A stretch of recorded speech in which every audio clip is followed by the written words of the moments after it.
যুক্তরাষ্ট্রে নন সিটিজেনদের ব্যাংকিং কার্যক্রমে কড়াকড়ি বাড়ানোর নির্দেশ দিয়েছেন প্রেসিডেন্ট ডোনাল্ড ট্রাম্প। সন্দেহজনক লেনদেন, আইটিআইএন ব্যবহার, নগদ মজুরি ও শেল কোম্পানির অ্যাকাউন্ট এখন বাড়তি নজরদারিতে থাকবে।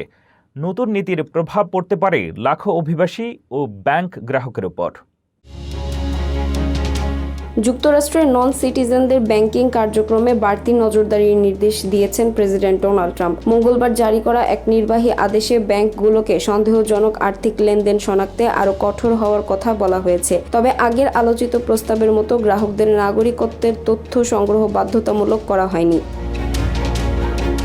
নতুন নির্দেশনা অনুযায়ী মার্কিন ট্রেজারি বিভাগ ব্যাংকগুলোর জন্য একটি বিশেষ পরামর্শ জারি করবে। সেখানে বেতন কর ফাঁকি, প্রকৃত হিসাব মালিক গোপন রাখা, অবৈধভাবে নগদে মজুরি পরিশোধ, শ্রম পাচার এবং বৈধ কাগজপত্র ছাড়া ব্যাংক হিসাব খোলা বা ঋণ নেওয়ার মতো বিষয়গুলোকে রেড ফ্ল্যাগ হিসেবে চিহ্নিত করতে বলা হয়েছে। বিশেষ করে যেসব ব্যক্তি সোশ্যাল সিকিউরিটি নম্বর ছাড়া শুধুমাত্র আইটিআইএন ব্যবহার করে অ্যাকাউন্ট খুলছেন বা ঋণ নিচ্ছেন, সেসব বিষয়ও নজরদারির আওতায় আসবে।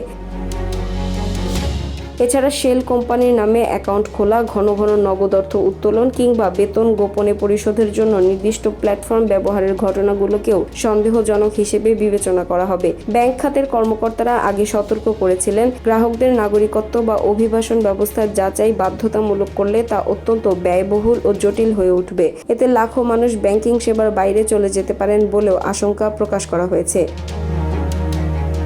হোয়াইট হাউস জানিয়েছে, ভবিষ্যতে ব্যাংক সিক্রেসি আইনে পরিবর্তন এনে গ্রাহকদের তথ্য সংগ্রহ আরও সহজ করার উদ্যোগও নেওয়া হতে পারে।